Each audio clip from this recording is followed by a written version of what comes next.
growth comes back, everything will somehow be okay. But there is a flaw in this argument, and it is rather a major flaw, because we had a significant deficit problem way before the recession. In fact, much of the deficit is what they call structural, a problem built up before the recession, caused by the government spending and planning to spend more than we could afford. So it had nothing to do with the recession. And so growth, a return to growth, will not sort it out. This really is the crux of the problem we face today, and the reason we can't just sit here and hope for the best. The previous government really did think that they had abolished boom and bust. They thought the good times would go on forever. The economy would keep growing and they could keep on spending.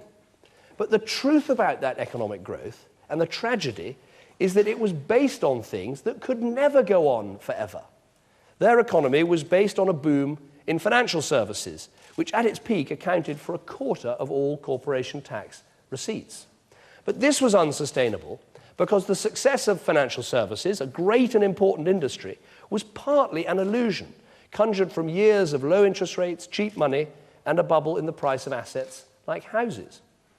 Their economy was based on a boom in immigration, which at one point accounted for 1/5 of our annual economic growth.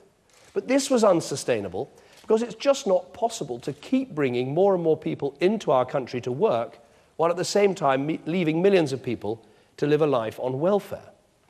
And their economy was based on a boom in government spending, with some budgets doubled or even trebled in a decade. Again, this was not sustainable because in the end, someone has to pay for all of that spending. So when the inevitable happened, and when the boom turned to bust, this country was left high and dry, with a massive deficit that threatens to loom over our economy and our society for a generation. So the problem we face today is not just the size of our debts, but the nature of them, and the fact that the roots of the present situation lie so deeply in the profound economic mistakes of the last decade. This is where the complete economic failure of the last government is laid bare. They talk about economic competence, but look how recklessly they spent our money. We are now publishing the information about how all your money is spent. We're shining a spotlight on where the waste went. And it is a scandalous sight to see. A Department for Work and Pensions that increased benefit spending by over £20 billion and gave some families, some individual families, as much as £93,000 in housing benefit every year. A Ministry of Defence that allowed 14 major projects to overrun, which at the last count are between them £4.5 billion over budget. A Department of Health which almost doubled the number of managers in the NHS. And a Treasury that sanctioned all of this because it published growth forecasts that were far more optimistic than independent forecasters. And look at how they did all this while at the same time doing so much damage to the fundamentals of our economy, letting it get completely out of balance by hitching our fortunes to a select few industries, accepting as a fact of life that 8 million people are economically inactive in our country, and allowing our economy to become far too dependent on a public sector whose productivity was falling, and far too hostile, I would argue, to a private sector that has now actually shrunk in its size to a level not seen since 2004. Nothing illustrates better the total irresponsibility of this approach than the fact that they kept ratcheting up unaffordable government spending even when the economy was shrinking. By the end of last year, our economy was 4% smaller than in 2007. But if you look behind the headline figures, you see why we face such a massive deficit crisis today. Because while the private sector of the economy was shrinking, the public sector was continuing its inexorable expansion. While everyday life was tough for people who didn't work in the public sector, with job losses, pay cuts, reduced working hours, falling profits, for those in the public sector, life went on pretty much as before. Since 2007, public spending has actually gone up by over 15%, some extra 120 billion in just 3 years.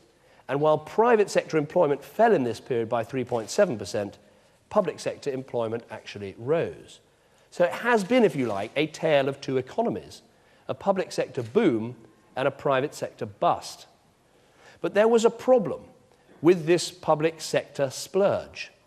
The previous government argued that more spending would support the economy, conveniently forgetting that if you start with a large structural deficit, you ramp up spending even further, that is actually going to undermine confidence and investment rather than encourage it. So while the people employed by the taxpayer were insulated from the harsh realities of the recession, everyone else in the economy was starting to pay the price. And now, today, we're all paying the price because the size of the public sector has got way out of step with the size of the private sector. We're going to have to try and get it back in line, and that will be much more painful than if we'd kept things properly in balance all along. And the final part of the legacy is the fact the money the government put into the public sector did not make it dramatically better or more efficient. So while the cutbacks that are coming are unavoidable now, they could have been avoided if previously we'd spent wisely instead of showering the public sector with cash at a time when everyone else in the country was tightening their belt. So that is the overall scale and nature of the problem. And I want to be equally clear about what the potential consequences are if we fail to act decisively and quickly to cut spending, to bring our borrowing down and to reduce our deficit. If we do nothing, there are three possible scenarios.